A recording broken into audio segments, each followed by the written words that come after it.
Okay. Lepo pozdravljeni vsi ponovno. Še drugi panel, s katerim bomo potem danes tudi zaključili današnji simpozij. V veliko veselje in čast nam je, da je z nami iz desne proti meni magister Marko Štucin, državni sekretar z Ministrstva za zunanje in evropske zadeve, pristojen za evropske in politične zadeve, mednarodno pravo in zaščito interesov. Ob njem profesorica dr. Vasilka Sancin, profesorica mednarodnega prava, vodja katedre za mednarodno pravo na Pravni fakulteti Univerze v Ljubljani in tudi članica svetovalnega odbora Sveta Združenih narodov za človekove pravice. Ob njej pa Matjaž Nemec, evropski poslanec iz Slovenije v skupini Socialisti in demokrati in pa tudi podpredsednik delegacije Evropskega parlamenta za odnose s Palestino. Tako kakor je bilo že pri prvem panelu, vsak od panelistov bo imel svojo predstavitev. Začeli bi z profesorico dr. Vasilko Sancin, potem se mogoče prestavili na evropski kontekst oziroma parket Evropskega parlamenta in potem še v prostore Ministrstva za zunanje in za evropske zadeve, samo slovensko realnost oziroma aktivnosti slovenske države glede na sedanjo situacijo. Tako da jaz bom predala besedo, pa samo še naredim eno tehnično zadevo z eno fotografijo oziroma podobo, ki se bo prikazala. Profesor dr. Vasilka Sancin, hvala. Najlepša hvala najprej za povabilo in zelo sem vesela, da v Sloveniji ne izgubljamo zanosa, ko razpravljamo o teh temah, ker se mi zdijo izjemno pomembne in imajo tudi, če vendarle nekoliko omejene, ampak vendarle imajo odmev tudi v širšem svetu in v različnih multilateralnih forumih, tako da me zelo veseli, da se to nadaljuje. Najprej bi začela morda s tem, da ne glede na to, kateri izraz uporabimo, ali gre za konflikt ali za upor, boj proti apartheidu ali karkoli uporabljamo že, je dejstvo, da gre za verjetno najdolgoletnejše kršitve mednarodnega prava od ustanovitve Organizacije združenih narodov dalje.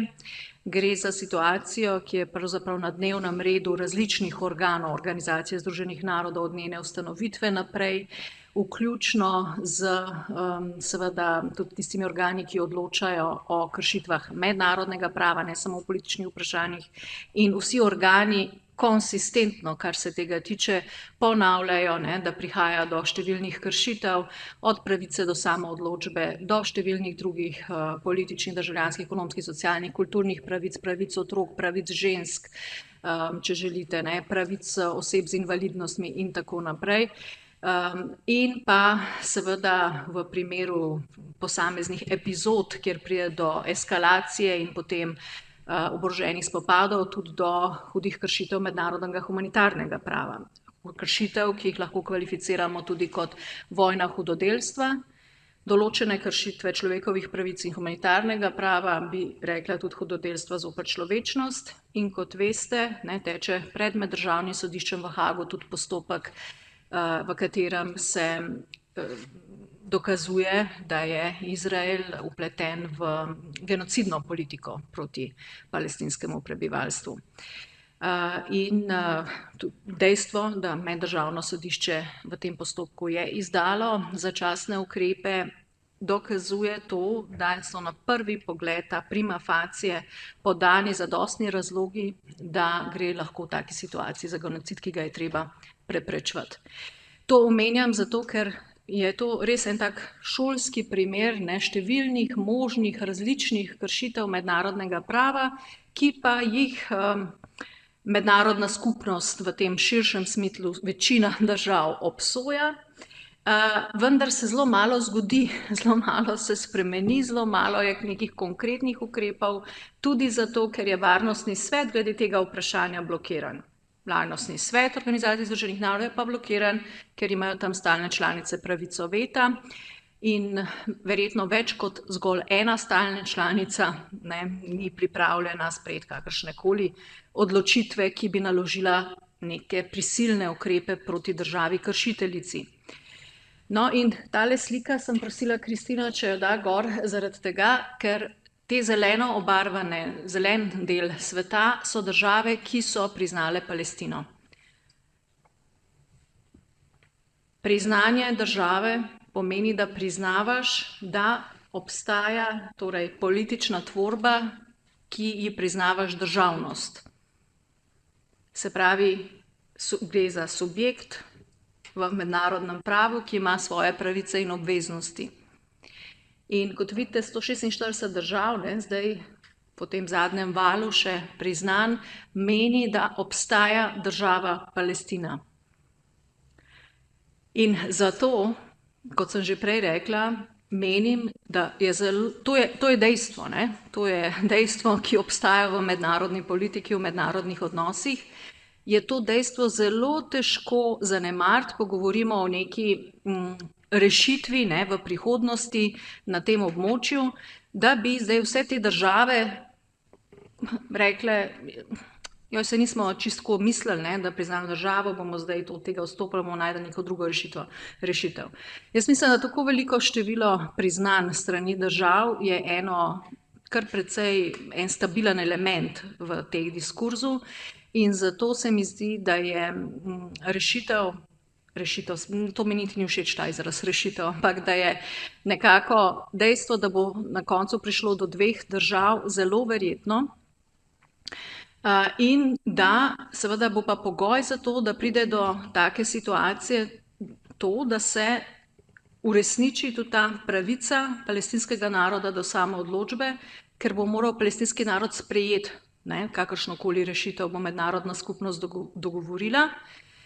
To bo pa seveda odvisno od tega, kakšne rešitve bodo ponudili na terenu. Prej smo gledali različne zemljevide, kako je recimo trenutno območje, ki je nekako, ne moram reči niti pod nadzorom Palestincev, ker v resnici ni pod nadzorom Palestincev, ampak tam, kjer naprimer Palestinci danes v največji meri živijo, razdeljeno. In v takem kontekstu bo zelo težko učinkovito delovalo, se pravi, do nekih rešitev, nekih zamenjav teritorija, ki bi bolj povezal to ozemlje, bi verjetno nujno moralo priti za to, da bi ta država lahko obstala. Ta država ne bi bila super učinkovita, ne bi imela sigurno dostopa do vsega, do česar bi sicer, če bi historično zgledali nazaj, bili Palestinci upravičeni, se pravi, govorimo o vseh naravnih virih, govorim o dostopu do čiste pitne vode in rodovitne zemlje in vsega ostalega. To mislim, da bo zelo, zelo težko v bližnji prihodnosti v celoti uresničiti, ampak vendarle to ni pogoj za obstoj države. To niti slučajno ni pogoj za obstoj države, niti ni pogoj število prebivalstva, niti ni pogoj izjemno učinkovita oblast na tem območju. Imamo ogromno primerov obstoja držav, kjer katerikoli od teh elementov ni v celoti izpolnjen ali pa pomanjkljivo deluje. Recimo, če pomislite, samo koliko teh malih mikro državic, malih otoških držav v razvoju, niti slučajno nima dovolj sredstev za preživetje svojega prebivalstva, so eksistencialno odvisni od pomoči drugih držav. In zaradi tega je seveda ena od ključnih tudi obveznosti, ki se vedno bolj potrjuje kot del mednarodnega prava, obveznost mednarodnega sodelovanja. Se pravi, država, ki ne zmore sama poskrbeti za dostojno življenje svojega prebivalstva, pa ni zato nič manj država, je mora mednarodna skupnost na ustrezne načine pomagati.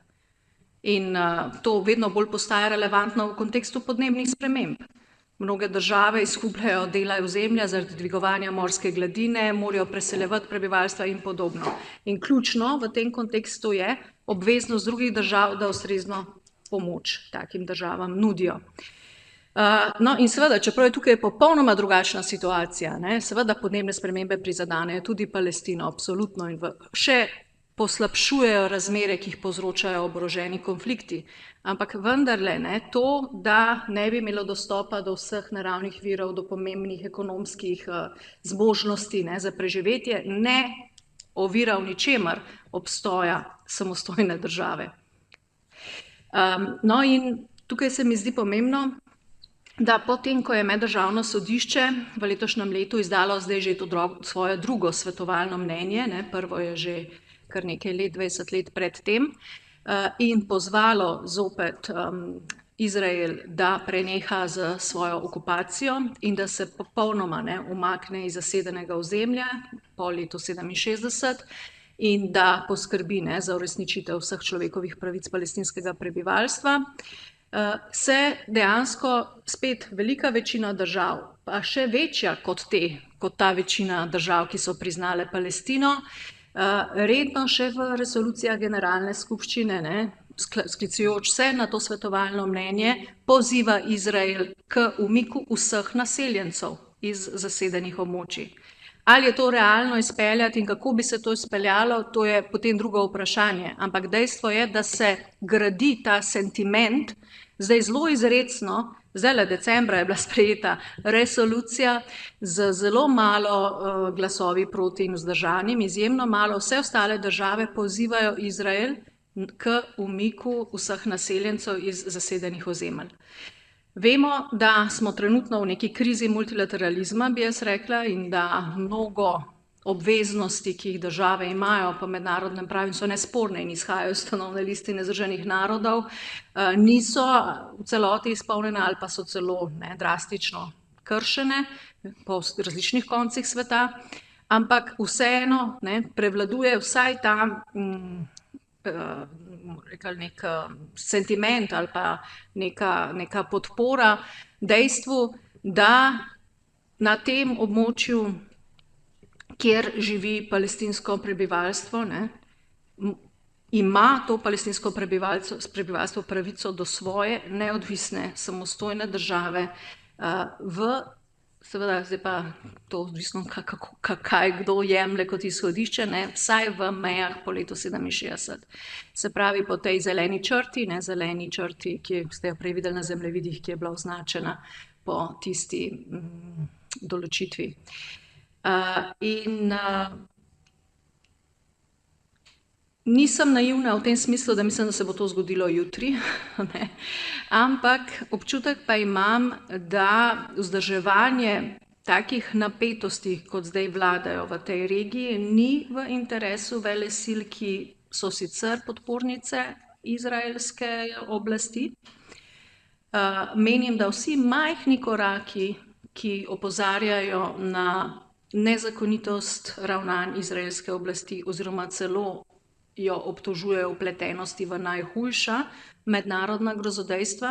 Med njimi je tudi nedavna izdaja pripornega naloga za predsednika Netanjahuja in bivšega ministra, vodijo v to smer, da se počasi jemlje kredibilnost te politiki in da na neki točki bo v interesu spremenjene geopolitične situacije v svetu, interes tudi teh, ki do zdaj Palestine še niso priznale, da bodo videli večjo korist v priznanju palestinske države in nekako umiritvi teh razmer in potem lajšemu argumentiranju svojih pozicij v razmerju do Izraela, kot vzdrževanje te politike, ki je povsem jasno zdaj genocidna, so vse izjave, da je treba uničiti vse pripadnike Hamasa, so za mene inherentno genocidne, zaradi tega, ker se ljudje asociirajo lahko z določenim političnim gibanjem, ne glede na to, kakšne oznake ima v drugih delih sveta, in to je lahko zelo lep izgovor za to, da se poziva k uničenju prebivalstva kot takega neke države. Tako da jaz mislim, da takšna situacija na dolgi rok ne bo v korist velesilam in da bo zaradi tega razloga situacija, kot je politično že priznana, prevladala tudi pri tistih, ki tega še niso naredili, se bodo potem rešitve iskale v okviru takih dveh držav, kjer pa bojo verjetno treba sprejeti neke koncesije na obeh straneh. Ponavadi so vedno takšni dogovori potem stvar kompromisa in bodo potrebna določena popuščanja in nihče na koncu ne bo absolutno zadovoljen, bo pa neka mogoče rešitev, ki bo vsaj sprejemljiva, čeprav ne popolnoma na obeh straneh, potem bodo pa ostali akterji odigrali svojo vlogo. Ne? Ker ta ideja panarabizma ali pa bojo arabske države podprle palestinsko prebivalstvo in potem bomo vsi Arabci in bomo skupaj živeli v miru, se mi ne zdi prepričljiva iz razloga, ker arabske države so imele veliko možnosti skozi zgodovino podpreti Palestince.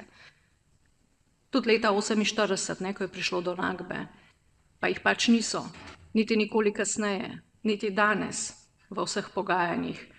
Države iz tega območja, arabske države, potiho se zdi včasih celo imajo stališča, ki so bližje nasprotni strani kot palestinskemu prizadevanju za naslovitev njihovega vprašanja. Tako da se mi zdi, da pač to, da bi prišli do neke enotne arabske države v tem območju, kjer bi vsi živeli v miru, ni v interesu držav te regije. Evo, sem tukaj ustavila. Hvala.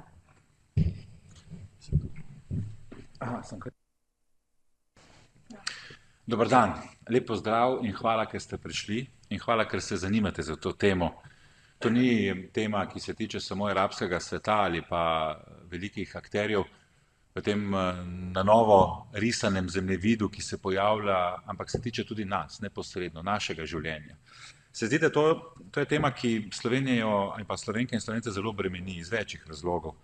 In jaz se v okviru tega svojega lastnega osebnega prepričanja in tudi prepričanja večine dela našega naroda, tudi kot evropski poslanec skušam odzivati na vse te impulse za zavedanjem, da ta bitka ni samo med dvema naroda tam daleč nekje spodaj na Bližnjem vzhodu. Se zavedam, da to ni samo bitka, ki riše nov zemljevid geopolitike ali pa strategije geopolitik, ampak riše našo skupno prihodnost, mora biti skupno kot človeštvo. Zato, ko se v svojih razpravah dotikam tega vprašanja, ki je tako senzibilno, predvsem v evropskih institucijah in še posebej v Evropskem parlamentu, kjer smo, ko bom rekel, izvoljeni predstavniki svojega ljudstva, predstavljamo tudi glas svojega ljudstva, primorani v tem trku različnih pogledov prepričati tiste, ki dejansko vidijo sliko nekoliko bolj izkrivljeno kot jo mi sami. Jaz izhajam iz svoje narodne zavesti, izhajajoč iz izkušenj iz preteklosti, in večkrat kolegicam in kolegom rečem, da smo se slovenski narod večkrat znašli v obojni vlogi. Tako v vlogi, ki jo trpijo že desetletja, stoletja Palestinci, kot Židje, Judje, ki so jo ne samo v času največjega zla, to se pravi nacizma, ampak skozi celotno zgodovino, ko so se borili za svojo samostojnost, za svoj kos zemlje. Mi smo Slovenke in Slovenci, živimo svoje sanje. Ne samo, da so naši predniki na podlagi kulture želeli ohraniti svoj narod, ampak smo zgradili nacijo, imamo svojo državo, ki je mednarodno uveljavljena in slovenski jezik je danes eden od 24 uradnih jezikov. Mnogi narodi v Evropski uniji niso dosegli tega, kaj pa še drugi narodi širom po svetu.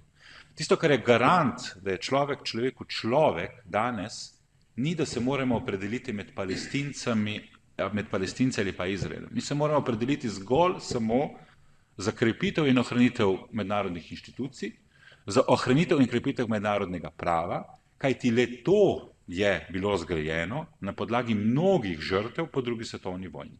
In je bila to omizje predvsem organizirano v smislu reševanja konflikt na diplomatski način, na miren način. In mi smo ne samo na veliki preizkušnji kot narod, ampak mi smo na izjemno veliki preizkušnji kot ljudje, kot predstavniki te zemlje. In vse tisto, kar se danes dogaja, bo dejansko imelo vpliv tudi na bodoče generacije. Zato sem začel s tem, da hvala, ker ste tukaj, ker se zanimate. Kajti mogoče se zanimate ne samo za vašo prihodnost, ampak tudi za prihodnost vaših otrok.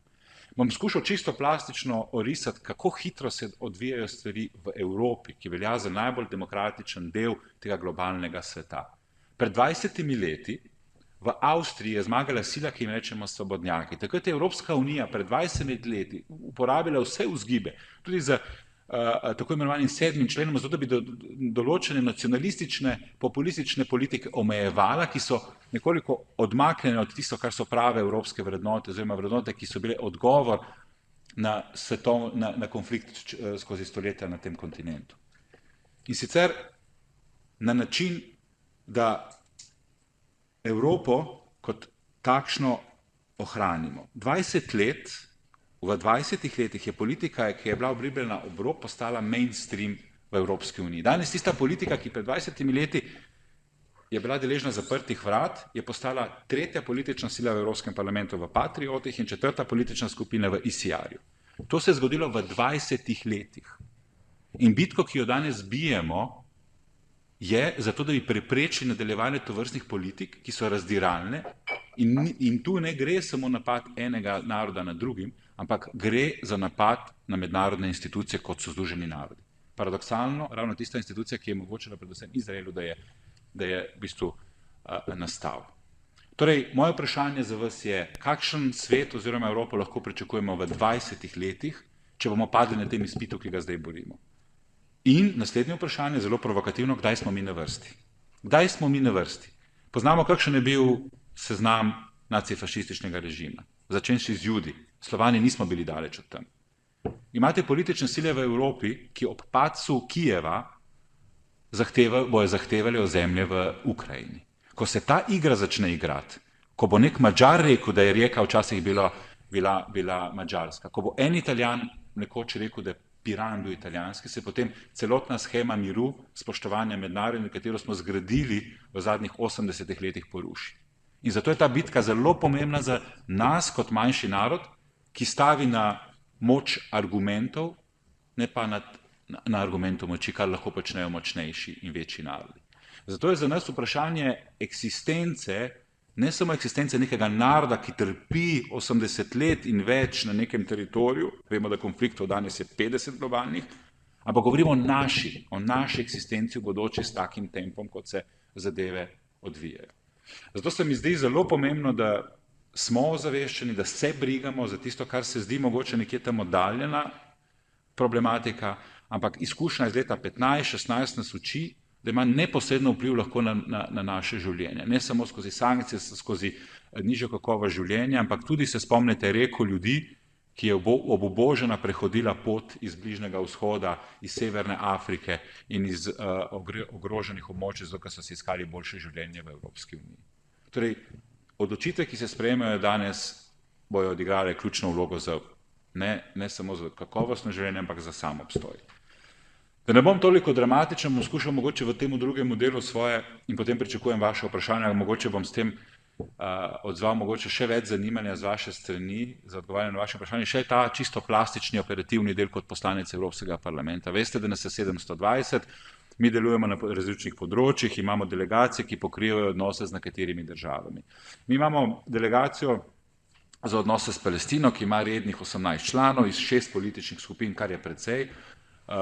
Samo radikalno desne skupine niso predlagali še svojih kandidatov, kar omogoča eno zelo, bom rekel, človeško razpravo o tem, kako lahko mi pripomoremo k temu. Mi bomo 3 člani, se pravi celotno predsedstvo, bomo v mesecu januarju obiskali, ne vemo še koliko bomo uspeli vse obiskati, pa bomo obiskali Bližnji vzhod za namenom, da bi se prepili do Gaze pod pretvezo nadzora financiranja s strani Evropskih unij in določenih naših, bom rekel, prizadevanj za mir in predvsem zato, da ljudje ohranijo človekovo dostojanstvo, ki seveda v tem trenutku je popolnoma porušeno v tem delu. Vi veste, da če spremljate podrobno stvari, v Knesetu, to je izraelska hiša diplomacije, je bila sprejeta zakonodaja in z mednarodnimi mukami je bila implementacija prenešena za konec januarja, da se bo dejansko ukinilo delovanje UNRWE, ki je, bom rekel, steber življa v zadnjih letih. UNRWA je, se poznate, organizacijo, ki skrbi ne samo za zdravstveni, socialni, šolski sistem, ampak zgolj za preživetje predvsem naroda, ki živi že desetletja v največjem odprtem zaporu na svetu. O tem lahko odkrito rečemo. Tako kot lahko odkrito rečemo, govorimo danes o apartheidu, tako kot lahko danes, kljub temu, da še nimamo sodb, ki bi to potrjevali, lahko kritično rečemo, da se izvaja genocid, kot ga še nismo videli. Kakšna je vloga Evropske unije? Bom začel s tistim, kar smo rekli, da ne bomo več dovolili. Vsakega julija nosimo rožico v spomin na žrtve nekaj tisočih v Srebrenici. Takrat si Evropska unija zadala nalogo, da tega ne bo nikoli več dovolila. Danes lahko štejemo čez 50,000 žrtev samo v Gazi, zadnjih podatkov, ne vem, 6-7 tisoč življenj v Zahodnem bregu, neverjetne represije ljudi, ki živijo v vseh ostalih nesvobodnih in svobodnih ozemljih s strani agresorja, ki lahko rečem, ker je agresor, ker je to dejansko mednarodna uveljavljena retorika. Evropska unija se pri tem vprašanju deli na 3 skupine držav, med zelo aktivne, v katere, hvala Bogu, spada moja država, na katero sem v tem elementu zelo ponosen, med pasivne, to je večji del, in manjši del skupine držav zaradi, bom rekel, njene zgodovinske krivde se čutijo dolžni sprezirati zločine, ki se dogajajo, in s tem iz dedkov na vnuke prenašajo bolečino polpretekle zgodovine. Kajti katarze očitno se niso zgodile na tak način, kot smo sami želeli in mislili, da so se v Evropski uniji. In če je kateri konflikt, ki je odprl, mislili smo, zaceljene rane, gotovo odnos do Bližnjega vzhoda oziroma dogajanje v Palestini. Težko bi rekel, da se politiki v Evropskem parlamentu opredeljujejo na podlagi skupin, v enem delu že, ampak večji problem je, ker se znotraj skupin opredeljujejo na podlagi nacionalnosti in njihove izkušnje. Tukaj moram izpostaviti nekatere države, kot so seveda Nemčija, Avstrija, Češka, mogoče v enem delu Poljska ter seveda Madžarska, ker imajo, bom rekel, nekoliko bolj zadržan odnos ali pa celo kaj več. Mi nismo kot Evropska unija sposobni v zadnjem, mogoče bo Marko tukaj bolj vas bo seznanil, v zadnji resoluciji obsoditi niti ceasefire, prenehanje ognja ali pa vzpostavitev koridorjev za humanitarno pomoč. Se pravi, Evropska unija v tem segmentu in elementu popolnoma hendikepirana in invalidna in tisto, kar je najslabše, tam, kjer bi morala biti najmočnejša na področju vrednot. Evropska unija in njene države so skozi ta izjemen projekt miru, ki je nastal po drugi svetovni vojni, ki mu rečemo Evropska unija, oprala svojo vest večkrat. Ne samo zaradi komunizma, ne samo zaradi fašizma, ne samo zaradi nacizma, ampak predvsem zaradi kolonializma, o katerem sploh se ne pogovarjamo. Kolonializem je zelo občutljivo vprašanje, ki odpira zelo globoke rane tudi ponovno na Bližnjem vzhodu in v Afriki. Da ne širim področje še na Azijo ali pa na Južno Ameriko. Torej, to, kar drža Evropske unije, odpira rane tudi drugod. Evropska unija je do zdaj imela predvsem tako imenovani mehak ekonomski in diplomatski pristop. Za visoko mero moralne avtoritete, ki se ga je zgradila prav zaradi tega, ker je pokazala po drugi svetovni vojni sposobnost reševanja konfliktov, zmožnost sodelovanja, spoštovanja in nekega iskanja neke skupne prosperitete v tem projektu, ki je. Danes Evropska unija izgubila vse. Moralna avtoriteta v tem primeru je pa največja žrtev, zaradi tega, ker če smo mi komu kaj lahko svetovali v preteklosti, je bilo predvsem na podlagi lastnih izkušenj, ki smo jo gradili praktično 70 let. Jaz sem pred dobrim letom obiskal Mauretanijo v vlogi predsednika delegacije za države Magreb. To je bilo takoj po 7. oktobru in verjemite mi, da edina prednost, ki je bila, da je to, da sem bil Slovenec. To, da arabski svet razume, kakšne napore vlaga naša država, zato da bi se jasno in glasno opredelili do zločinov, ki se dogajajo. Jaz moram biti kritičen tudi do arabskega sveta v enem delu, kajti tudi ta ni enoten, kot je dr. Sancinova omenila, in tudi ta ne naredi dovolj, in tudi ta se lahko moralno sprašuje te isto vprašanje, kot se jih postavljamo mi v Evropi. Ampak mi smo tisti, ki se sami postavljamo, da smo dosegli neke civilizacijske norme z zadnjim svetovnim konfliktom in za posledicami tega konflikta. In mi smo tisti, ki smo sebe postavili v vlogo večkrat kot tistega, ki lahko daje jasne nasvete. Danes pa to nismo več. In meni, ko govorimo o Evropski uniji in o njenem obstoju, se mi zdi to ključno vprašanje nadaljne integracije in širitve, ne samo geografske, ampak tudi vsebinske in moralne za naprej. In zato ta bitka ni samo za palestinski narod, ta bitka ni samo za globalno ureditev ali pa vladavino prava ali mednarodne institucije, ampak ta bitka je tudi za naš moralni obstoj. Ne samo kot slovenskega naroda, hvala Bogu, mi smo tukaj pokazali večjo moralno integriteto, ampak kot Evropa, kot ljudje, da ohranimo človek, da se ne bomo delili na potne liste, da ne bo eno življenje vrednejše od druge, to, kar smo mislim, da smo že prebrodili več kot 70-80 let nazaj. In ta vprašanja se ponovno odpirajo. In nihče več ne more govoriti o Izraelu kot o edini demokratični državi na Bližnjem vzhodu, kar je bila mantra dolga leta. Nihče ne more več govoriti o tem, da ima Izrael pravico do samoobrambe, kar vemo, da je preseglo, bom rekel, vse mejnike. In nihče ne more več oporekati Palestincem ne samo lastni obstoj, ampak tudi svojo lastno državo in domovino. In tukaj odpiram že neka nova poglavja in v enem temu delu bom mogoče zaključil, kajti pričakujemo od vas, da mogoče za vprašanji in za vašimi prispevki naredimo še bolj dinamično ta razpravo. Magister Marko Štucin, hvala. Hvala lepa. In jaz bi mogoče kar nadaljeval, kjer je Matjaž zaključil, in sicer glede vloge Evropske unije v svetu. Kateri je največji mirovni projekt v zgodovini človeštva? V bistvu je Evropska unija, najverjetneje. Na kontinentu, na katerem je divjalo v bistvu največ vojn v zadnjih 100 letih, smo uspeli med državami članicami tega projekta v zadnjih 80 letih zagotoviti mir. Med nobeno državo članico od ustanovitve skupnosti za premog in jeklo v 50 letih ni prišlo do oboroženega spopada v 80 letih. In to na kontinentu, kjer sta predivjali 2 svetovni vojni. Kaj to pomeni? To pomeni, da mi vsi smo rojeni pod neko srečno zvezdo. Vi živite v državi, ki je miroljubna, ki ima dobre odnose s svojimi sosedi. In na nas je odgovornost pravzaprav in na vas je tudi odgovornost, ko boste zaključili študij, pa se boste zaposlili, mogoče nekateri izmed vas na Ministrstvu za zunanje zadeve, v inštitucijah in tako naprej. Na vas je v bistvu odgovornost, da ta mirovni projekt, kar je Evropska unija, v bistvu promovirate tudi navzven. Evropska unija mora biti promotor in garant miru v svetu, kar nam pa trenutno ne uspeva.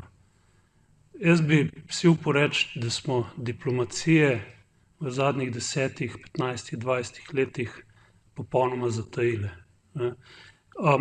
Ko se začne vojna, ko se začne oborožen spopad, to pomeni v bistvu, da je diplomacija zatajila. Danes imamo po podatkih Mednarodnega odbora Rdečega križa po svetu 120 oboroženih spopadov, 60 držav je vključeno v te spopade in več kot 100 nedržavnih akterjev. Sicer težko za zgodovino zdaj gledati nazaj, ker ni podatkov za več kot toliko, ampak jaz bi si upal trditi, da toliko oboroženih spopadov na svetu ni bilo nikoli. To, kar se trenutno dogaja v Gazi, nam odpira oči. Nam odpira oči v smislu, da je tudi zahodna civilizacija, ki je zgrajena na nekih normah človekovih pravic, vladavine prava, sposobna početi najbolj brutalne zločine.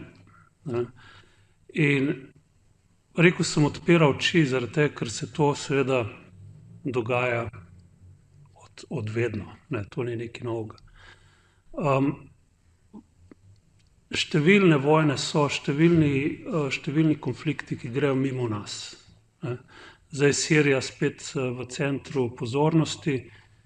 V 13 letih, odkar v Siriji poteka državljanska vojna, je v Siriji umrlo koliko? 500 000 civilistov. Pa koliko se v Siriji pogovarjamo? Zelo malo. In takih primerov je ogromno. Zdaj, naslov tega panela danes so, če sem si prav zapomnil, dolžnosti in možnosti zunanje politike in diplomacije. Kar se tiče dolžnosti, mislim, da se po mojem vsi strinjamo, kaj so dolžnosti zunanje politike in diplomacije. Predvsem ustaviti spopade, omogočiti humanitarno pomoč in vzpostaviti, če govorimo o Bližnjem vzhodu, pogoje za regijo, ki bo stabilna in varna. Kaj so pa možnosti zunanje politike in diplomacije? En dober citat je od Bismarcka, mislim, da kaj je politika. Rekel, politika je je umetnost možnega. To pomeni, politika je umetnost doseganja kompromisov znotraj tega, kar je pač mogoče. In to omenjam zaradi tega, ker je en naš kolega, veleposlanik Jazbec, v enem članku parafraziral Bismarcka, in rekel, diplomacija je umetnost nemogočega. In bi rad sam v 2 stavkih povedal, zakaj se mi zdi to v bistvu dobra trditev. Ko govorimo o politiki znotraj nacionalne politike, v eni državi, kljub razlikam med političnimi strankami, političnimi pogledi, mi ponovadi lahko definiramo nek nacionalni interes. Vsi imamo pravico, vsi imamo dostop do zdravstva, vsi imamo neke socialne pravice in tako naprej. In to je nek nacionalni interes, okrog katerega se je možno nekako strinjati s pomočjo nekega kompromisa. Ko govorimo o diplomaciji, diplomacija manevrira med interesi posameznih držav in zelo težko je v bistvu definirati, kaj je nadnacionalni interes. Se pravi, kaj je tisto, kar pa vse države skupaj vidijo kot nek interes. Včasih je to nemogoče. Ustanovna listina Združenih narodov je nekaj teh interesov definirala, druge mednarodne organizacije so nekaj izmed teh interesov definirale, ampak načeloma je zelo težko med državami v bistvu balansirati med interesi in pač iskati ta kompromis. Zato poudarjam, ker diplomaciji in zunanji politiki včasih tudi v medijih predpisujejo, jaz bom rekel, nadnaravne sposobnosti. Slovenija bi mogla doseči mir na Bližnjem vzhodu. Tega Slovenija ne more. Tega tudi nobena druga diplomacija ne more trenutno, žal, če ne bi ga že imeli. Diplomacija je obrt, ki manevrira z vsemi temi interesi. Če imamo recimo neko stališče glede problema ali pa konflikta, imamo na eni strani A, pa na drugi strani B, je seveda naloga diplomacije, da med tema 2 poloma dobi pač nek kompromis, ki bo pač realno sprejemljiv. Jaz bi kljub vsemu tukaj poudaril na tem mestu, glede na to, da prihajam iz zunanjega ministrstva, da si izjemno trudimo in prizadevamo, da bi Slovenija v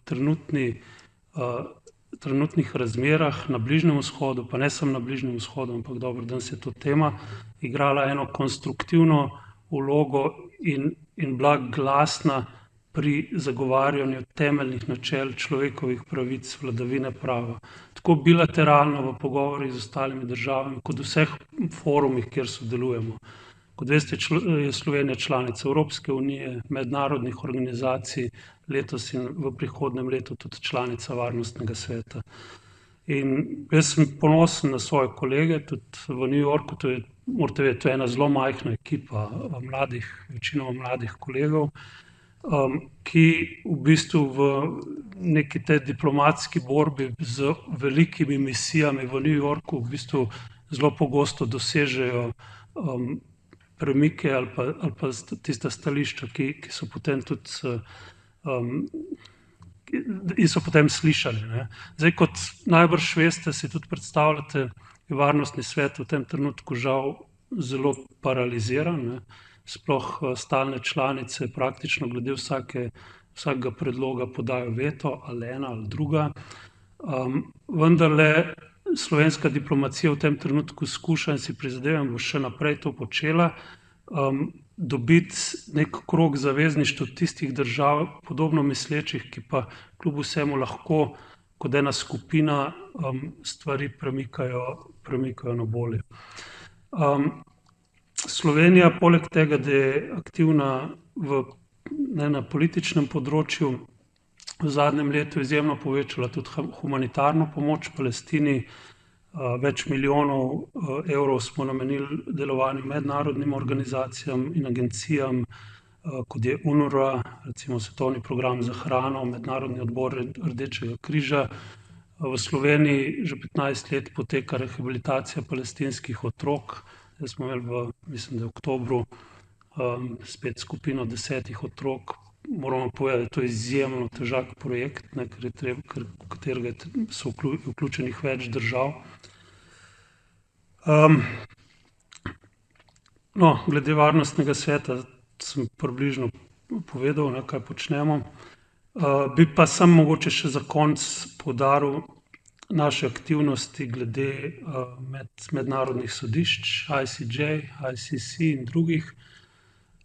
In to mislim, da je eno izmed področji, ki bomo mogli še posebej posvečati pozornost, namreč s tem, kar se trenutno dogaja v Gazi, v Palestini, na Bližnjem vzhodu, lahko mirno rečemo, da prihaja do neke degradacije mednarodnih inštitucij, ki niso sposobne niti mnenja o zadevi dati od sebe, kaj šele, da bi to mnenje bilo odločno in jasno. Prihaja do degradacije mednarodnega prava, ker države, ki so utemeljene na mednarodnem pravu, govorijo, da ne podpirajo več sodišč pri posameznih odločitvah. In to je tisto, kar mislim, da je tudi, zdaj pa, če pridemo nazaj na našo državo, izjemno nevarno za nas. Mi smo bili utemeljeni na človekovih pravicah, naša samostojnost na človekovih pravicah, mednarodnem pravu. In če bomo dopustili, da se ta sistem popolnoma degradira, to ni samo nekaj, kar je ključnega pomena, recimo za Bližnji vzhod, ampak za celotno mednarodno skupnost, tudi našo državo. Tako da, zdaj lahko bi še kaj reklo o širši sliki na Bližnjem vzhodu, ki je izjemno kompleksna, ampak sem tukaj ustavil, pa vas povabim tudi k vprašanjem. Upam, da vam bomo lahko tudi kaj odgovorili. Hvala lepa. Super, najlepša hvala. Tako da vprašanja, komentarji, dobrodošli. Katja, kar. Hvala. In komentar, mislim, da ste bili vsi trije seveda kritični do Izraela, kar pozdravljam. Pogrešala sem pa dvoje. Eno je vprašanje Palestincev kot akterjev svoje državnosti. Slišali smo o tem, kaj si o nekih prizadevanjih od zunaj, o oblikovanju rešitev strani mednarodne skupnosti, ne pa o odpiranju prostora za to, da bi v bistvu sami ti, ki se jih to najbolj tiče, imeli največji glas, konec koncev pri oblikovanju svoje politične prihodnosti, da rečem na kratko. Tako da, če bi lahko komentirali to, plus, ker ta manko tega spraševanja je zelo opazen nasploh v vseh debatah na ravni tako imenovane mednarodne skupnosti. Skratka, vprašanja se rešuje od zunaj. Druga stvar, ki bi jo rada komentirala, je pa to, da ni nihče od vas omenil vloge tretjih držav v smislu pritiska na izraelski režim v obliki sankcij, diplomatske osamitve in tako naprej, kar seveda vemo je bil pomemben faktor v razgradnji vsaj enega drugega apartheidskega režima. To se mi zdi kar pomembna izpusta, pa bi si želela, da bi jo komentirali. Hvala.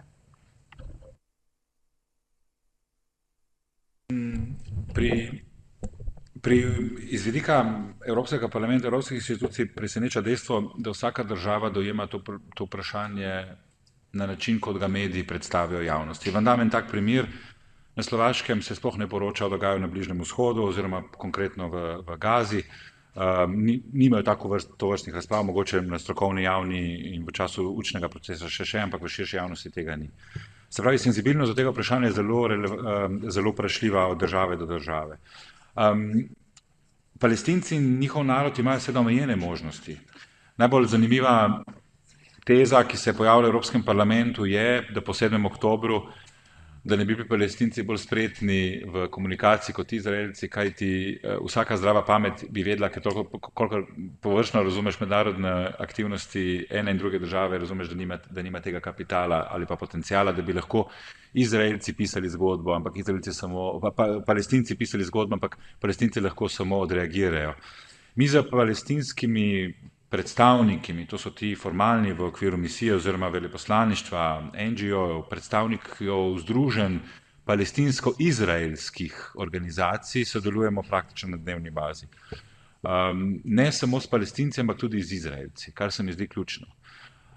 Tisto, kar se mi zdi ključno, je to, da se spreminja mnenje v evropskih inštitucijah, ampak žal na podlagi števila smrtnih žrtev, predvsem otrok in žensk.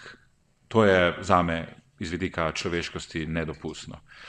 7. oktobra, se spomnite, po 7. oktobru je pred Evropskim parlamentom bila manifestacija vseh vidnih predstavnikov političnih skupin in takrat so se začela oblikovati stališča brezpogojna podpora Izraelu. Na mojo pobudo in s podporo mnogih političnih skupin smo 3 mesece predtem, julija, razpravljali o stanju demokracije v Izraelu. Če se spomnite, še v poletjih mesecih leta 2022, je bilo 22, ja, so potekale velike manifestacije takrat v Tel Avivu in ostalih mestih in se je govorilo celo o državljanski vojski v Izraelu. Potem se je zgodil 7. oktober in podobno kot po 11. septembru z Bushom, tako se je tudi Netanjahova podpora in priljubljenost dvignila. Naše izhodišče spreminjanja mnenja o dogajanju je strma in trnjeva pot, velikokrat se počutimo osamljeni, ampak vedno več nas je.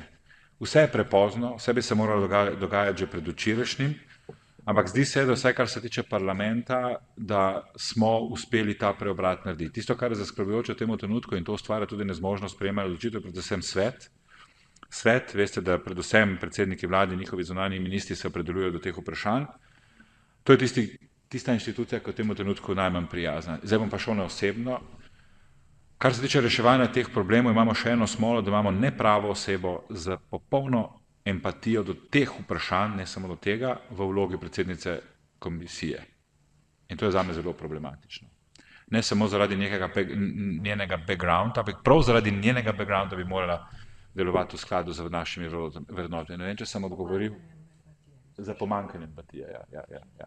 V svoji želji, da vam čim hitreje, čim več informacij dam, sem pojem kakšno besedo. No.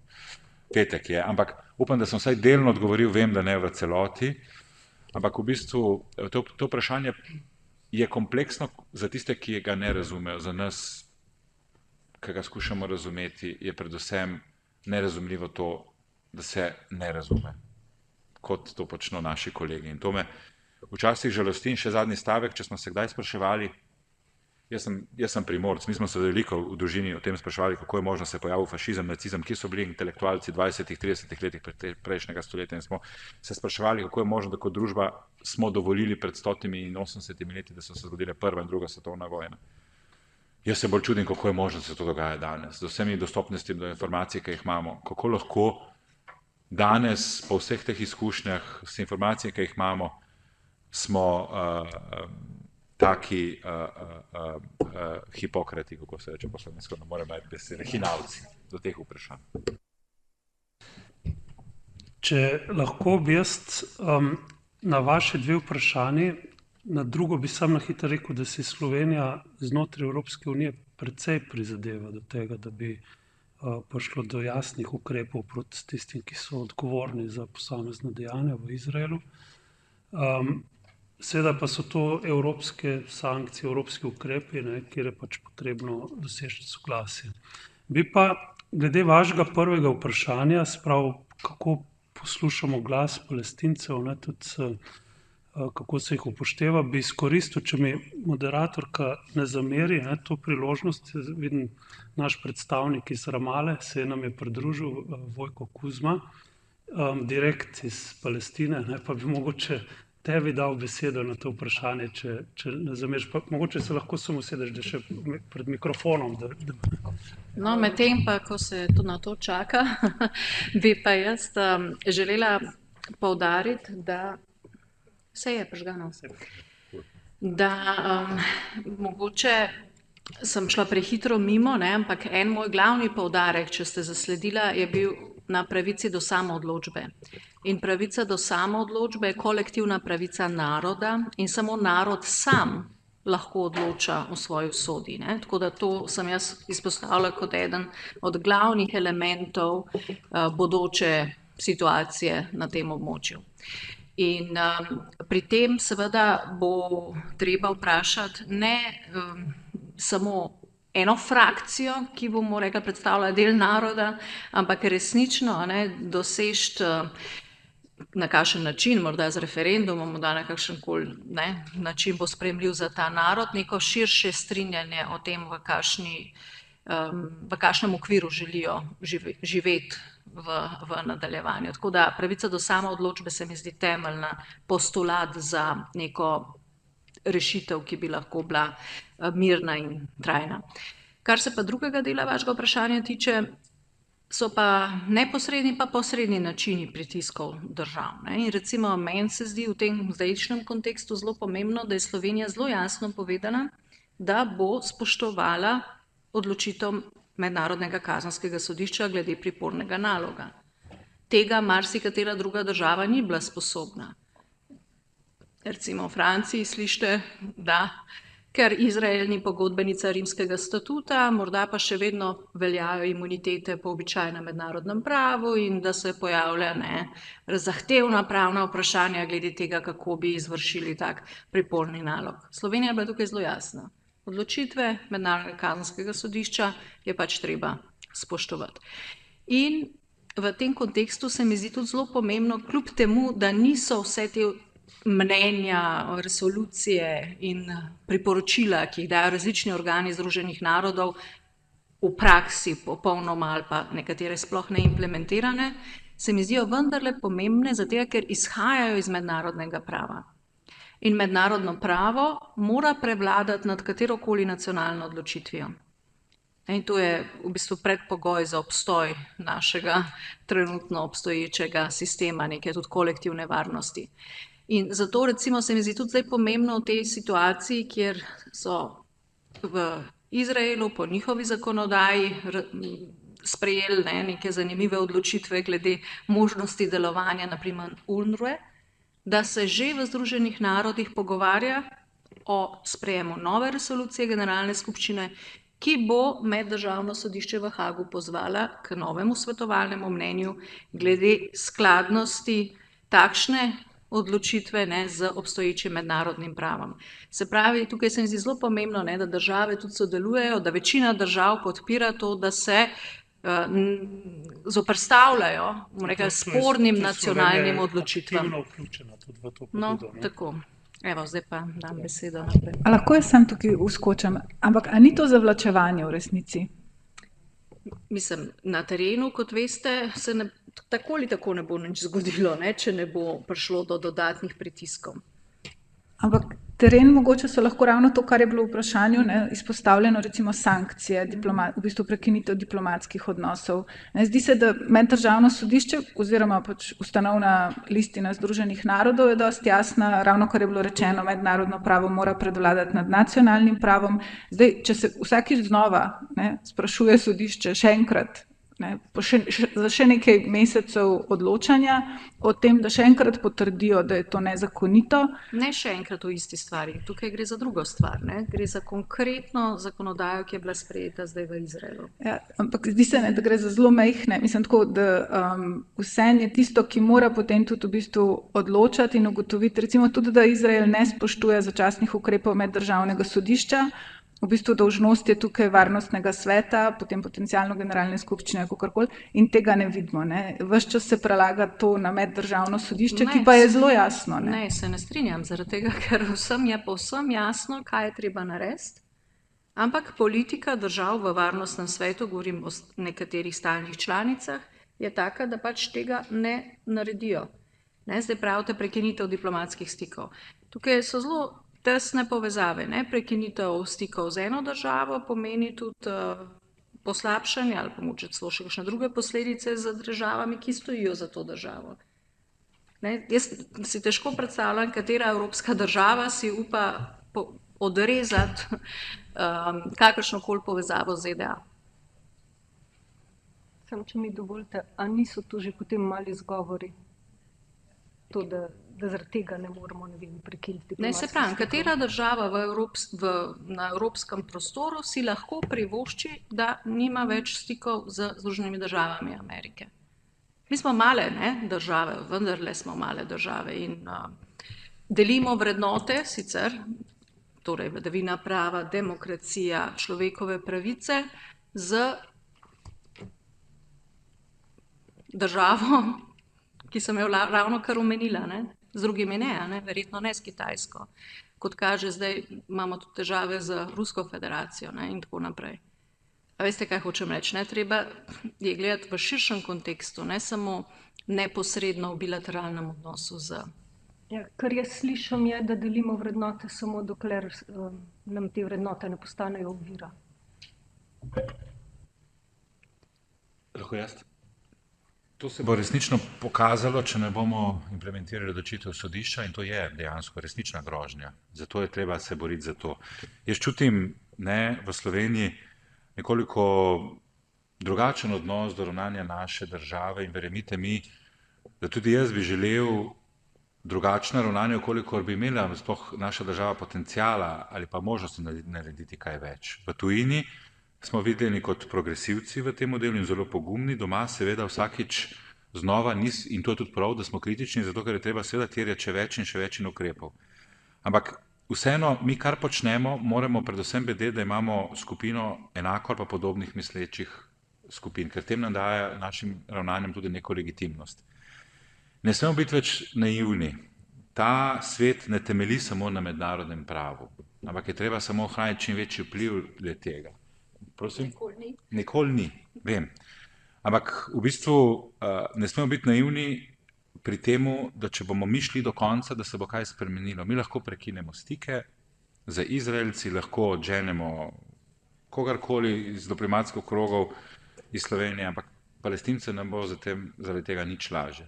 Torej vsako naše posedovanje mora biti na način, da dobimo čim več mednarodne podpore. V tem primeru gotovo bi bilo bistveno bolj, in to nas opozarjajo prav Palestinci, če bi bila Evropa enotna v njenih ukrepih. Če bi bili vse države članice enotne v tem, da se uvede sankcije, bi te resnično dejansko vplivali na življenje v Izraelu. Če bi to naredila ena manjša država ali pa tudi samo večja država Evropske unije, Izraelci ne bi čutili ključnih posledic. Zdaj bom zadnji stavek, da ne bom predolg. Edina država, po moji oceni, ki dejansko lahko vpliva na ravnanje in na politike ne Izraela, ampak vlade Netanjahova, to moramo ločiti, ne smemo govoriti o Izraelu, ampak o vladi Netanjahova, so Združene države Amerike. Ampak obeti ob prihodu predsednika Trumpa seveda niso najboljši. Zdaj sem pa zelo vesela, da lahko predamo besedo tudi gospodu Vojku Kuzmi, ki smo ga tudi na začetku poskušali že na prvi panel, ampak imel žal neodložljive obveznosti, tako da ni mogel pridružiti se nam in sem zelo vesela, da je zdaj skupaj za omizjem. Pa mogoče samo še, če obnovimo to vprašanje, torej palestinski glasovi, kdo so te predstavniki Palestincev, glede na to, da so zadnje demokratične volitve v Palestini bile leta 2006 in glede na to, da je zadnji v bistvu zelo učinkovit poziv prišel strani palestinske civilne družbe, večinoma iz Gaze leta 2005, torej poziv za gibanje BDS. Kako se lahko pomaga palestinski družbi, da se ne čuti politična sirota, brez političnih predstavnikov in se ukrepi v resnici tudi njihovo delovanje za to, da se politično uresničijo njihove pravice po mednarodnem pravu. Hvala lepa. Lep pozdrav. A je bil kdo že pri nas v Palestini, tukaj od vas? Se spomnim, da je ena bila. Ja, lepo. Ko bi vam jaz to najbolj enostavno pa celovito povedal? Če se spomnite pred sporazumi, pred Oslom je Palestina verjela v rešitev z eno državo. Arafat je prihajal z konceptom, da dajmo živeti v skupni državi od reke Jordan do morja, enake pravice za vse. Pa so velike sile, predvsem ZDA, izpostavile, ne, najbolj optimalna rešitev je rešitev z dvema državama. Potem smo dobili Oslo, ki naj bi zadeve v prihodnjem obdobju uredil in jih seveda ni uredil. Zdaj imamo sedanje stanje, kjer imamo nekako, jaz tako vidim, tri opcije, ne. Ena rešitev za eno državo, druga rešitev z dvema državama, tretja je pa opcija to, kar vidimo zdaj, ne, kar vidimo v Gazi, kar se lahko ponavlja na Zahodnem bregu ali pa se mogoče že ponavlja. Zdaj prva opcija bi bila, po moje, verjetno idealna, je pa daleč najmanj verjetna, ker za to opcijo ne bomo dobili soglasja izraelske strani, da bi polovica prebivalcev bila ne Judov v skupni državi, ne. Se pravi, ostane ta rešitev z dvema državama ali pa nadaljnja okupacija. Zdaj seveda, vaše vprašanje, ne, kako v to vključiti Palestince, če bi Palestinci imeli, ker niso imeli toliko časa nobenih volitev, bi to imelo neko večjo težo, če bi imeli neko demokratično izvoljeno oblast z neko večjo legitimnostjo, ne, ker pa ta oblast trenutna ni imela že toliko časa nobenih volitev, je seveda tudi njena legitimnost šibka, ne. Jaz, ko hodim na univerzah palestinskih, pa se pogovarjam z mladimi, tako kot ste vi, noben od njih v življenju sploh ni volil, ne vejo, kaj so to volitve, niso mogli izraziti svoje demokratične volje, koga in kaj si želijo, ne. Tako da prvo, kar bi Palestina potrebovala, so neke inkluzivne demokratične volitve. V tej situaciji seveda niso realne, ne. Kako bi organizirali volitve v Gazi? Gaza najprej potrebuje mir, premirje, prenehanje prelivanje krvi, tako da mogoče čez leto ali pa dve, da se bo to vprašanje znova lahko postavilo na mizo. Tisto, kar bi jaz rad izpostavil, so mladi, ne.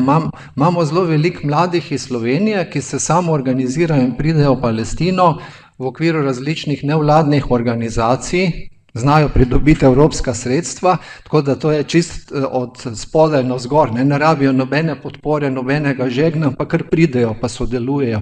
In jaz mislim, da je to nek zelo dober mehanizem od spodaj navzgor, ker tile mladi najhitreje, najbolje razumejo, kaj se tam dogaja, ne, ni treba jih prepričevati ali pa razlagati, kot so to nekateri politiki, tako da jaz vam svetujem, da nadaljujete, imejte stike z mladimi, stimulirajte jih, prenašajte njihova stališča in njihove glasove in tudi njihovo razumevanje, ne, ker v prvi vrsti potrebujemo razumevanje, kaj se tam dogaja.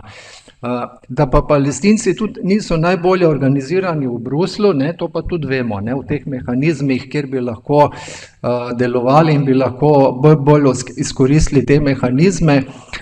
Prijateljsko jim svetujem, naj to bolj izkoriščajo, ne, na drugi strani Izrael zelo moder, spreten, oni pa glede teh zadev niso ravno najbolje organizirani. Tudi to je neka možnost, ki bi jo lahko oni izkoristili. In pa seveda, zdaj, ko je nastal, ne, po tej vojni v Gazi, ki je nastal velik medijski odmev, ne, to, kar se dogaja, posebej na ameriških univerzah, ne, to smo lahko opazili, ker se do zdaj to nikoli ni zgodilo. Vse to so neki novi elementi, ki se lahko izkoriščajo. Ne vem, če sem vam uspel odgovoriti.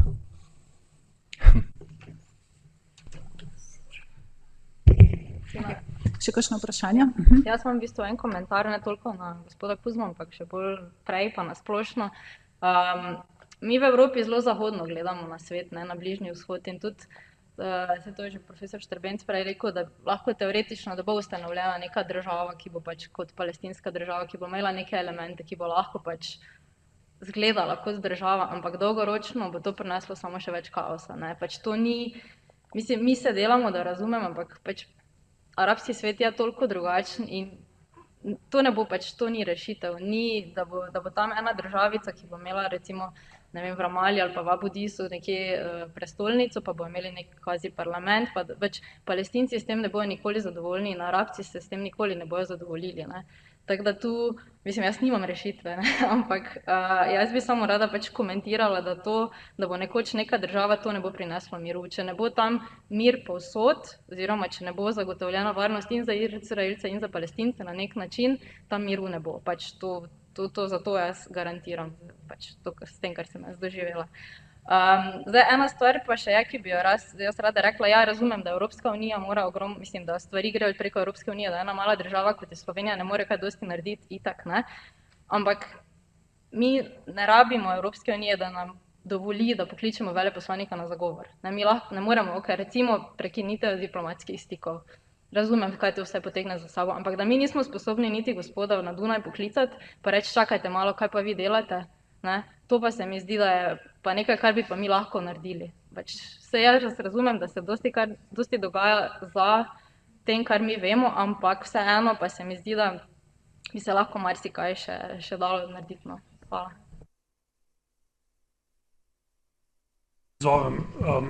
Zdaj, kar se tiče diplomatskih stikov, vi ste bili, ne, v Ramali, ste rekli, poznate geografijo. Povejte mi, kako bomo dostavili humanitarno pomoč, če z Izraelom prekinemo stike. Povejte mi, kako bomo pač poiskali neko rešitev za regijo, če se z Izraelom nehamo pogovarjati. Tako da tu so vedno, diplomacija ima vedno pač to daje na tehtnico, ne. Prekinitev stikov potegne zelo veliko stvari za sabo in message je eno, drugo je pa pač realna praktična situacija, ki potem mogoče ošibi tudi tvojo lastno pozicijo.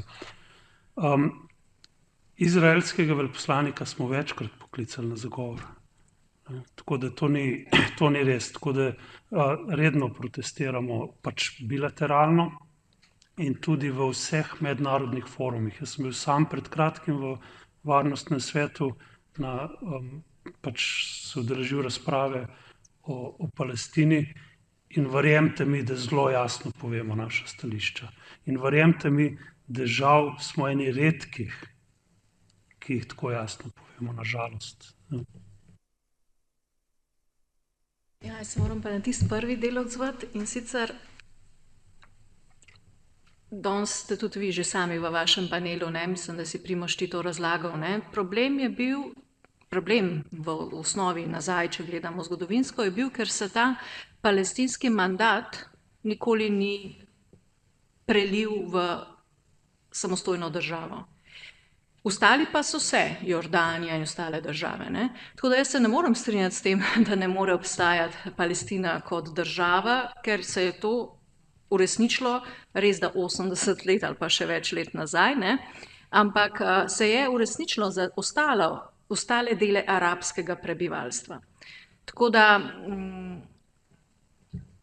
mislim, da v primeru, ko bi prišlo do možnosti, bomo rekli, vzpostavitve neke miru, zato da lahko ljudje na tem območju v resnici sploh začnejo normalno živeti. Ker tako kot ste rekli, tudi sama zelo dobro vem, ne, da na palestinskih fakultetah praktično ni študenta, ga ni, ki ne bi bil vsaj enkrat v svojem življenju on ali pa nekdo v njegovi družini žrtev administrativnega pridržanja. Ponavadi se to zgodi študentom tik pred zaključkom ali pa blizu zaključka študija, se jih zapre za nekaj mesecev ali pa lahko tudi dlje časa, ne, zato da se jih odvrne tudi od tega, da bi imeli idejo o zaključevanju študija. Skočem reči, da to ni normalno življenje. In mislim, da če bi bila na mizi možnost neke države, ki bi jim omogočila vsaj ne normalizacijo, ampak vsaj neko življenje primerljivo, bolj ali manj s tem, ki ga imajo njihovi sovrstniki drugod, da bi se za tako državo ti posamezniki, po mojem, odločili. Potem pa seveda se lahko naprej nadaljujejo prizadevanja za urejanje še vseh ostalih odprtih vprašanj, ki jih nikakor ni možno vse naenkrat rešiti, ne. Tako da volitve, to sem že enkrat na enem prejšnjem našem razgovoru rekla, se mi zdi, da velik dosežek bi bil, če bi enako misleče države uspele prepričati svoje partnerje v Washingtonu, da omogočijo izvedbo volitev na tem območju, ne, celotne Palestine. To bi bil za mene že izjemen korak naprej, da se pokaže sploh, kakšna so, ne, razmišljanja prebivalstva tega območja. Še samo dala repliko, da ko so ustanovili vse te države, ki so bile pač posledice, mislim, ko so Angleži dali zeleno luč za ustanovitev vseh teh držav, Torej, Palestina ni bila ustanovljena, ampak je bil mandat v bistvu priprava na ustanovitev države Izrael. Ne? In zdaj, če bi hoteli, tako so vse ostale države dobile samostojnost, bi jo potem tudi Palestina dobila in ja, seveda bi ti študenti hodili pač na univerzo, kjer bi imeli enake pravice kot vsi ostali. Ne? Ampak zdaj, torej, v resnici, če hočemo, da imajo Palestinci podobne pravice, jih v neki polovični državi jih pač ne bojo imeli, ker ne bojo imeli svobode gibanja. Ne? Tako da s tem se jaz ne strinjam čisto. Kaj sem še hotela reči? Kaj še bil to drugi del? Pardon, to je to. Hvala. Samo tri stavki. Zdaj iz vidika nekega zgodovinskega spomina in perspektive dejstvo je, da gre za sistematično in načrtno priseljevanje in s tem razbitje nekega enotnega teritorija Palestine, da bi se kadarkoli sploh razmišljalo, da bi se ustvaril nek predpogoj, kar je teritorijalna celovitost nekega območja, da potem se ustvarjajo predpogoji za državo. To je ena stvar. Druga stvar, zdi se, da in zdaj se izkazuje se z napadom nad UNRWA, želijo onemogočiti tudi intelektualni potencial, ki bi ga imeli Palestinci s tem, da bi se jim omogočilo preprost izobraževalni sistem, kot ga poznamo v vseh državah tega sveta. In kot tretje, 2006 so bile zadnje volitve, profesor, 2006 so bile zadnje volitve in od takrat naprej so se ustvarjali pogoji, da volitev ne bi bilo.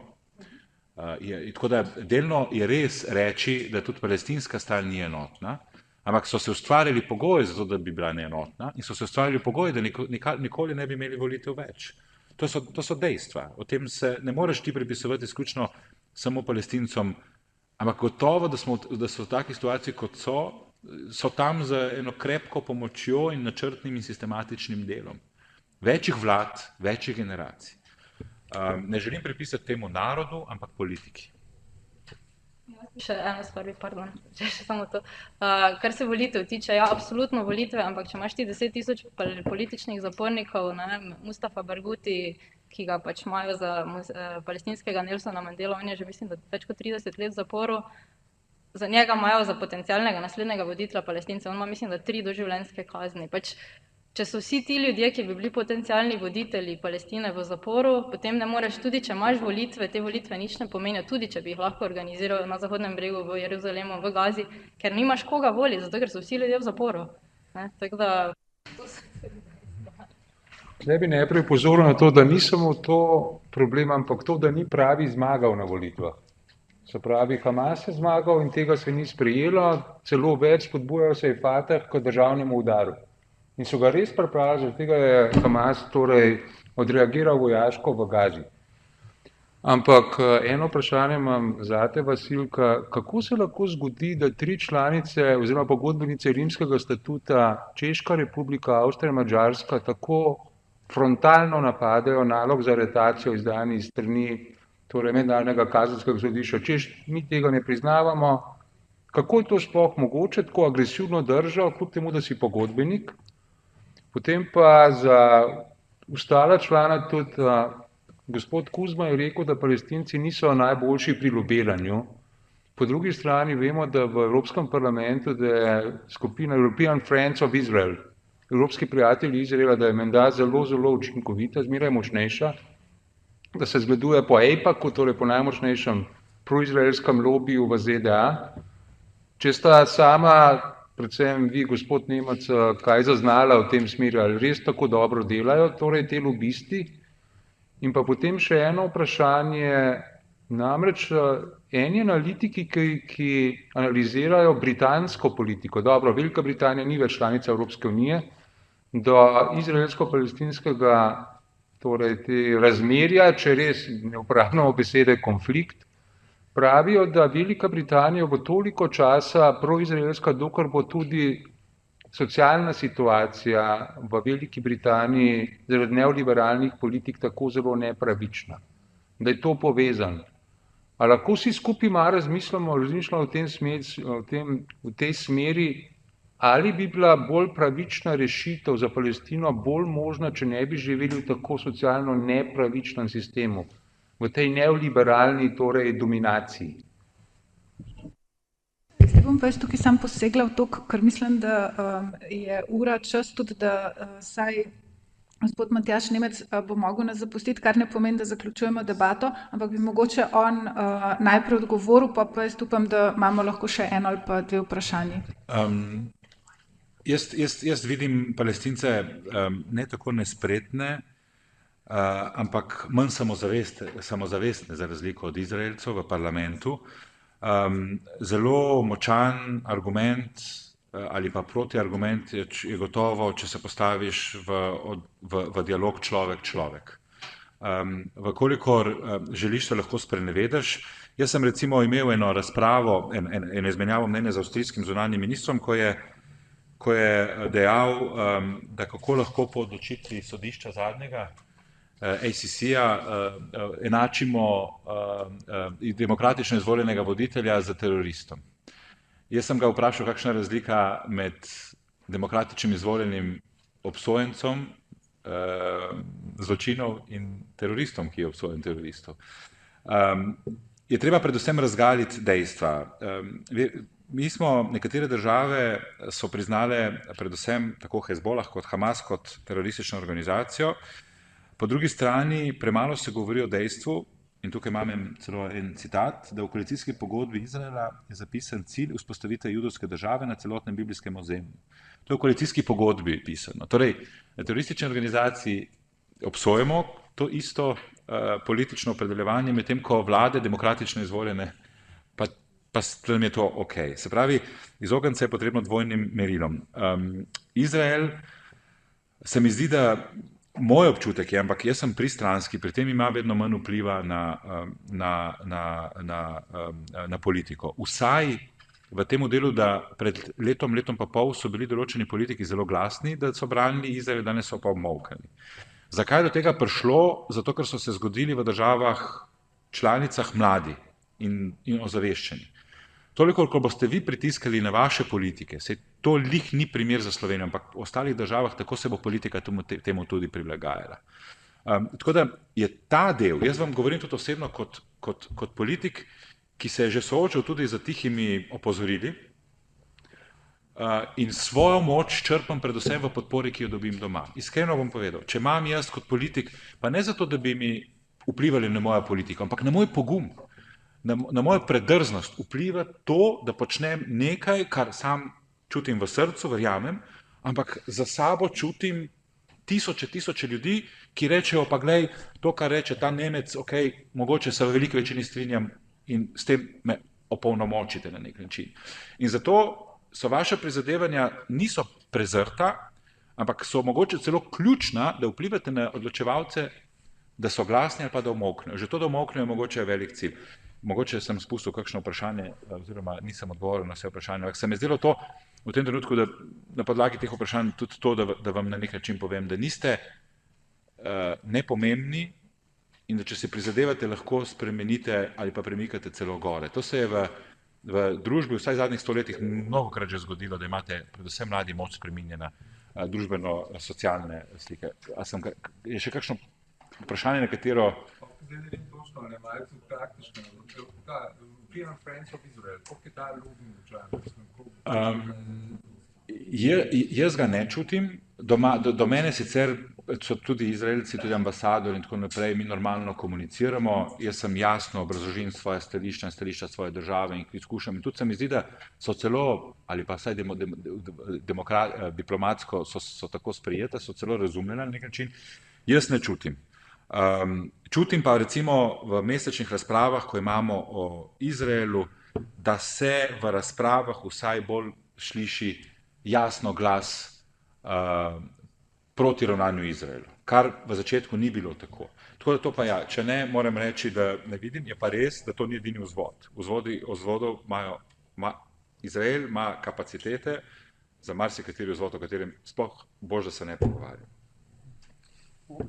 Če sem glede teh lobijev, sem še dodam čisto kratko, da jaz imam občutek, da je glas civilne družbe v Sloveniji bistveno močnejši kot katerikoli lobi, kar se je izkazalo tudi po priznanju Palestine, po katerem ni bilo nekih posledic, ki jih je mogoče kdo pričakoval. Je pa res, da so ti lobiji pa zelo močni v nekaterih državah, ki so ključne za rešitev situacije, ne, in to seveda pač vpliva nimamo, ne, in to najbrž se prav dosti spremenilo ne bo.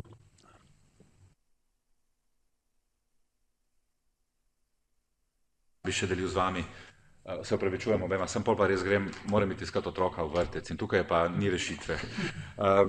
V letu, se spomnite, v času Cerarjeve vlade so se tako v prvi vrsti socialni demokrati in seveda okrepljeni za levico se odpiralo to vprašanje priznanja Palestine. Tudi levica je bila tukaj neizprosna in zelo dosledna.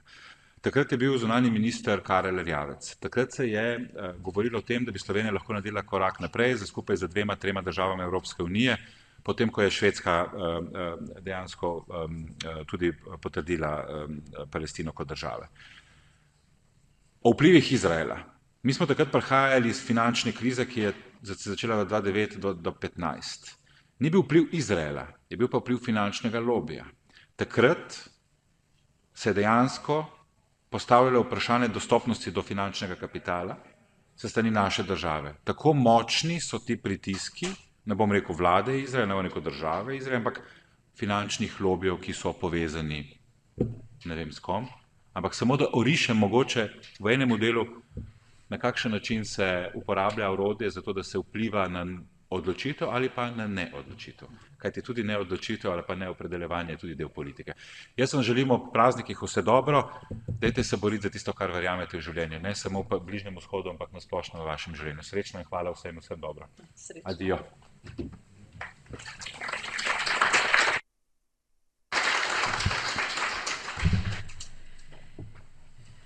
Velika tragika evropske zunanje politike je, da je ni, ne? Mislim, ker v resnici to je samo ena od tem, kjer se države članice Evropske unije ne morejo poenotiti na zunanjem političnem področju. In recimo zdajle v zadnji resoluciji v Generalni skupščini, ki je zahtevala premirje v Gazi, je Češka glasovala proti, Madžarska se je pa vzdržala. Tako da to, da imajo države vsaka svoje mnenje, je pač dejstvo in kako lahko nasprotujejo mednarodnemu pravu. V bistvu, kot sem že prej nakazala majčkeno, ne, one ponujajo svojo razlago uporabnega mednarodnega prava. In sicer njihova razlaga pač je, da ker Izrael ni pogodbenica Rimskega statuta, ni zavezan za temi obveznostmi. Ena obveznost, ki izhaja iz Rimskega statuta, je, da ne glede na to, na kateri poziciji je posameznik v državi, torej tudi 3 najvišje pozicije, ne, nimajo imunitet, ko gre za predajo mednarodnemu kazenskemu sodišču, kar sicer velja po običajnem mednarodnem pravu in te države prav, Izrael ni pogodbenica, torej njega zavezuje samo običajno mednarodno pravo, običajno mednarodno pravo pa državnem poglavarju, predsedniku vlade in ministru za zunanje zadeve priznava imuniteto in nekatere države grejo še tle, pravijo tudi drugim ministrom, tudi priznava imuniteto, ne, pred kazensko jurisdikcijo.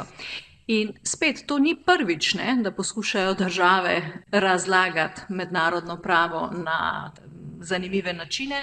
Če se spomnimo recimo intervencije že leta 2003 v Irak, takrat je Združeno kraljestvo prišlo spet z eno svojo interpretacijo nekih resolucij iz začetka 90-ih let Varnostnega sveta, da jih je treba razlagati, ne, da dajo mandat za posredovanje silo še za vse bodoče situacije, kjer bi v Iraku prišlo do kakšnih groženj miru in varnosti. Hočem reči, ne, zelo te evropske države so pogosto v situaciji, kjer ne zanikajo samega obstoja mednarodnega prava, ampak ga razlagajo na nek zelo svojstven način, ne, ki seveda nima prav velike teže. No. Tukaj sem še dala tole vprašanje, ki je bilo prej označeno. Pa mislim, da se malo že tudi mudi, če sem prav zaznala. Če pa kdo zelo zagret, pa kar zakričite. Pozdravljeni, jaz sem Peter Polak iz Pravne fakultete, na 2. stopnji sem študent. Imam pa v bistvu par opazk in iz tega mogoče tudi malce provokativno in neprijetno vprašanje. Namreč stalno lahko poslušamo in tudi danes smo slišali mnenje, da je situacija na Bližnjem vzhodu izjemno kompleksna in da je ne moremo razumeti in da je svet skregan. Ja, res je, ampak vse, če gremo nazaj v zgodovino, pogledamo dogodke, ne vem, preteklih, kolikor let, v bistvu situacija ni spet tako kompleksna. Interese lahko si pogledamo, vidimo, kaj je logično, vidimo, kaj se dogaja, katera država zanima, kateri interes. Naj se prvo obrnem na padec režima v Siriji. Kakor vemo, je Iran močen akter, ki podpira do neke mere Palestino in palestinsko gibanje. Sirski režim, ki je padel, je bil do neke mere povezan z iranskim režimom. Sedaj je ta režim padel, kaj sledi, še ne vemo. Videli smo pa vse države, tudi v Evropski uniji, ki skokovito in veselo pozdravljajo padec režima. To seveda lahko razumemo zaradi številnih slabih stvari, ki jih je režim storil, gorja, ki se je dogajal. Kaj bo naredil nov režim, ne vemo. Vidimo pa iz preteklosti, iz arabske pomladi, kaj so režimi vse obljubljali, kaj so novi ljudje, ki so prišli na oblast, obljubljali in kaj je potem sledilo.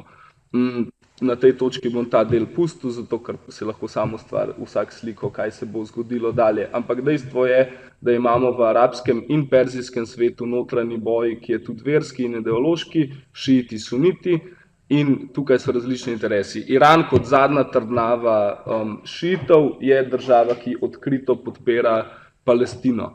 Ostale države so kontra Iran in tukaj vidimo interese, ki se krešejo. Zdaj v Evropski uniji skokovito in veselo pozdravljamo padce tega režima, kar seveda iz nekega aspekta slabih stvari, ki so se dogajale, razumemo, iz širše političnega pa je meni to dokaj, ne vem, neka nerešljiva uganka. Dalje, veliko je bilo govora o Evropski uniji in njeni vlogi.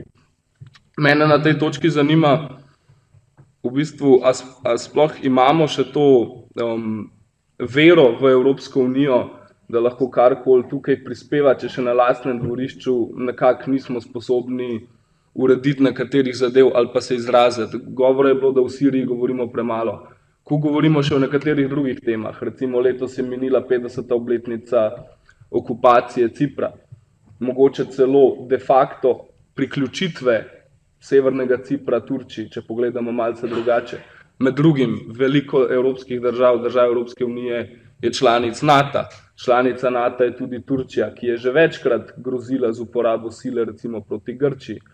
In mi tlele v bistvu velikokrat, kar je sicer prav iz akademskih in drugih vzgibov, se pogovarjamo o tem, kakšna je situacija v Palestini, kakšne so možne rešitve in tukaj se seveda strinjam, da je rešitev dveh držav možna v prihodnosti, seveda, ampak kakšna je pa zdaj vloga Evropske unije, če še na svojem dvorišču nismo mogli pometati, še vedno poteka recimo ilegalna okupacija, še vedno so bili včasih pogovori o priključitvi Turčije Evropski uniji, potem smo se tukaj malo odmaknili, Erdogan še vedno straši, ne vem, vse je bil nek podatek, 3-krat v zadnjih 5 letih je grozil z uporabo sile proti članici Evropske unije.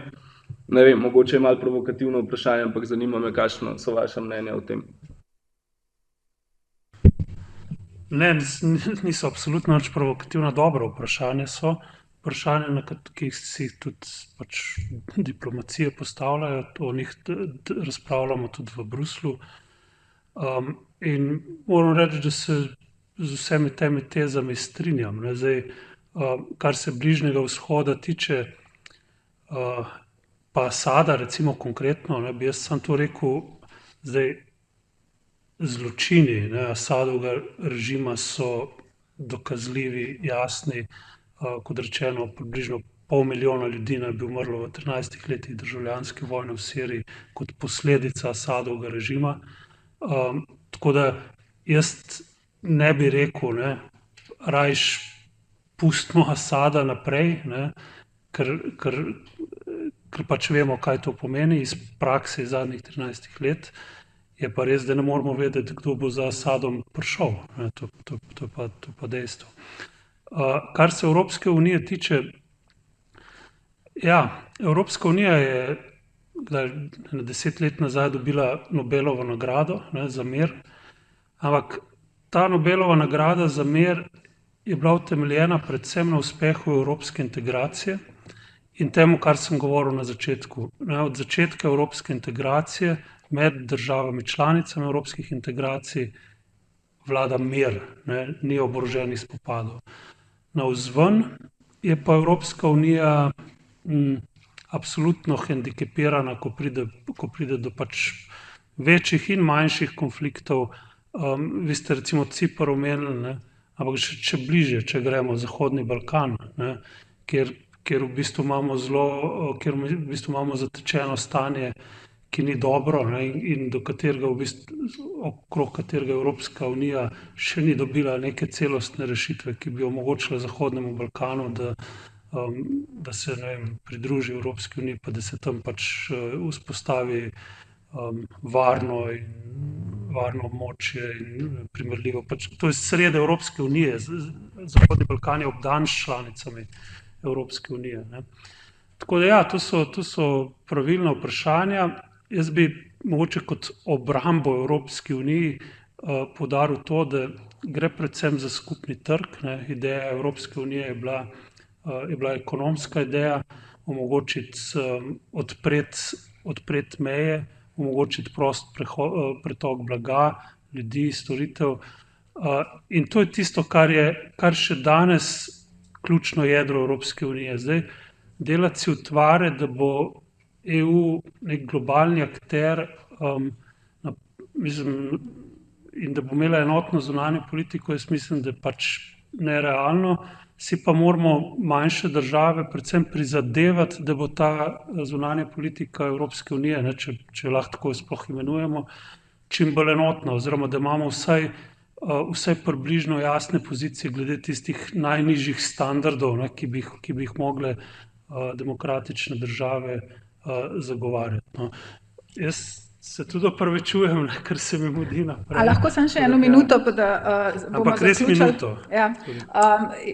V glavnem sam, da se vrnemo še v Palestino. Mene zanima, prej ste omenili, Evropska unija pač po drugi svetovni vojni nastala. Amnesty International je ravnokar izdal tudi poročilo o tem, da se dogaja genocid. Zdaj, Evropska unija je tudi nastala na porazu nacizma in fašizma po drugi svetovni vojni. Imate občutek, da po genocidu v Gazi in tem, kar se dogaja na Zahodnem bregu, etničnem čiščenju, da lahko pride ponovno do normalizacije? Je Sirija dovolj pomemben, ne, kako se temu reče, moment za preusmeritev pozornosti, oziroma a bodo prišle druge krize, da bo enostavno to nekaj, kar bo šlo mimo, vsaj v področju ali pa na prostoru mednarodne politike in diplomacije?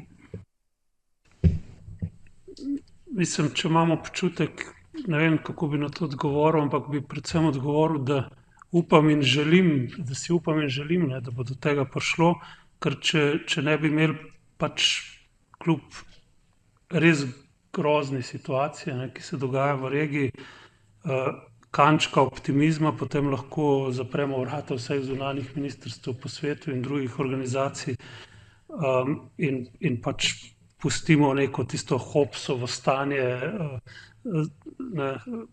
permanentne vojne med vsemi akterji in se pač ne ukvarjamo in pač pustimo, da preživi najmočnejši.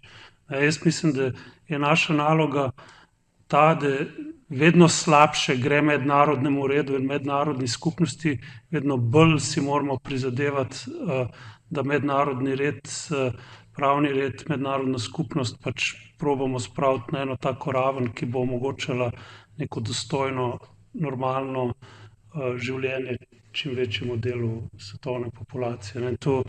Zato si bomo pač prizadevali, dokler bo pač to možno. Tako da. Ja, ampak res. Ja. Prav to, kar ste vi kar omenila, mednarodno pravo, spoštovanje tega.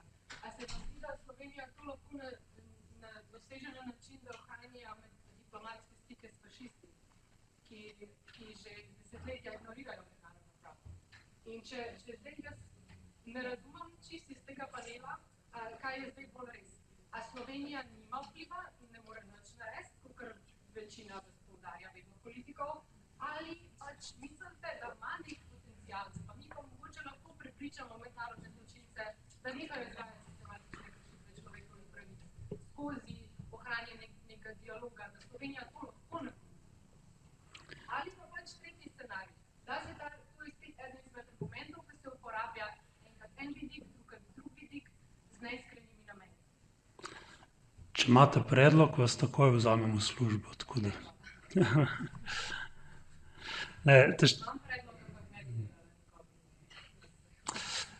Ne, to je mogoče, vse to je dobro izhodišče, tudi dobra iztočnica. Jaz mislim, da vsak od nas kot človek, ne, kot posameznik pač čuti, bi mogel čutiti, kaj je prav in kaj ni prav. Ne. Čutimo neko jezo, čutimo neko odgovornost, upam, ne, si reči, da vsak pri sebi ve, kaj bi mogel delati, da bi pač živeli enkrat v boljšem svetu. Zdaj, pač orodja diplomacije so omejena. Diplomacija ne more definirati, recimo, ne vem, kaj je mednarodni zločin, to definirajo sodišča. Diplomacija ne more povedati, kaj je interpretacija zgodovine, to počnejo zgodovinarji. Tako da, kar sem že na začetku povedal, ne nam pripisovati nekih lastnosti, ki jih pač diplomacija nima. Ne. Mi si pač v okviru možnega, ali pa če hočete v okviru nemogočega, pač prizadevamo za najboljši rezultat in to je to. In res moram zaključiti. Absolutno. Ja, v redu. Najlepša hvala vsem za vašo pozornost, prisotnost. Magister Marko Štucin, profesor dr. Vasilka Sancin, Vojko Kuzma, ki se nam je še pridružil. Tisti, ki morate iti, pejte. Tisti, ki bi še kaj povedali, sem pripravljena še prisluhniti. Verjamem, da še kdo, tako da najlepša hvala pa vsem. Mislim, da je bil dolg dan. Hvala, da ste bili tukaj.